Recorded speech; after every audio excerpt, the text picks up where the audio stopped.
نثار میں تیری گلیوں پہ ہے وطن، نثار میں تیری گلیوں کے ہے وطن کے جہاں چلی ہے رسم کہ کوئی نہ سر اٹھا کے چلے، جو کوئی چاہنے والا تیرے طواف کو نکلے، نظر چرا کے چلے، جسم و جان بچا کے چلے۔ میں سب سے پہلے اہلیان مظفر آباد، جموں کشمیر جوائنٹ عوامی ایکشن کمیٹی، انجمن تاجران، وکلاء برادری، صحافی برادری، جملہ احباب جو آج اس پنڈال میں موجود ہے، اس ریلی میں موجود ہے، آج ہم اپنے محبوب قائد ریاست جموں کشمیر کی سب سے بڑی پرامن جمہوری آواز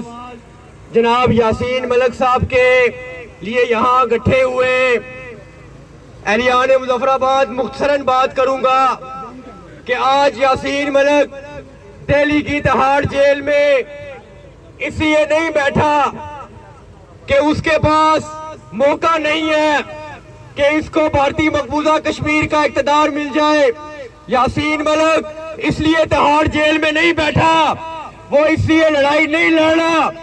کہ وہ میرے اور آپ کی طرح ایک آرام پسند زندگی گزار سکے، وہ قربانی اس لیے دے رہا ہے،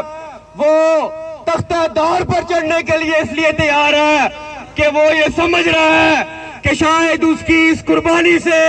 میری یہ قوم اکٹھی ہو، میری یہ قوم یاسین ملک کا فلسفہ سمجھے۔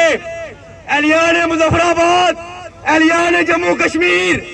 قوموں کی تاریخ میں یہ لمحے کم آتے ہیں کہ جب اس کو ایسے لوگ ملتے ہیں جو اپنی قومی غیرت پر،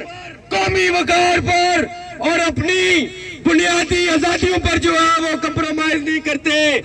آج ہندوستان جو ہے وہ اس آواز کو دبانا چاہتا ہے، جو آواز نہ صرف اس ریاست جموں کشمیر کے لوگوں کے مستقبل کی آواز ہے بلکہ وہ اس دنیا کی امن کی آواز ہے۔ آج یاسین ملک صرف قید نہیں ہے، آج پورا جو ہے وہ بھارتی مقبوضہ کشمیر وہ جیل جو ہے وہ بن چکا ہے۔ آج نہ وہاں انسانی حقوق بچے، نہ وہاں لوگوں کو سماجی حقوق بچے، وہاں جو ہے وہ ہندوستانی اور مودی کی جو ہے وہ فاشسٹ رجیم فسطائیت جو ہے وہ چل رہی ہے۔ تو میں مختصر جو ہے وہ شکریہ ادا کرتا ہوں آپ کا، اور اس امید کے ساتھ اور اقوام عالم تک بھی ہم یہ پیغام پہنچاتے ہیں کہ جموں کشمیر کے لوگ اپنا ریاست کا مسئلہ یہ بلیو کرتے ہیں، یاسین ملک بھی یہ سمجھتا ہے کہ یہ مسئلے کا حل پرامن جو ہے وہ بات چیت کے ذریعے سے ہے۔ اس مسئلے کا حل کسی جنگ کے اندر نہیں ہے، اس مسئلے کا حل کسی تقسیم کے فارمولے کے اندر نہیں ہے، بلکہ اس مسئلے کا حل وہی ہے کہ آر پار کے لوگوں کا جو رائٹ ہے، جو ان کا رائٹ ہے، جو ان کا حق کی آزادی ہے، دنیا اس کو سنے، دنیا جو ہے وہ پرامن آواز کو سنے، اور دنیا اگر یہ سمجھتی ہے کہ وہ اس ریجن کے اندر، اور ہم ان دو ممالک کے حکمرانوں کو بھی یہ کہنا چاہتے ہیں کہ یاسین ملک میرے اور آپ کی اور ہندوستان اور پاکستان کے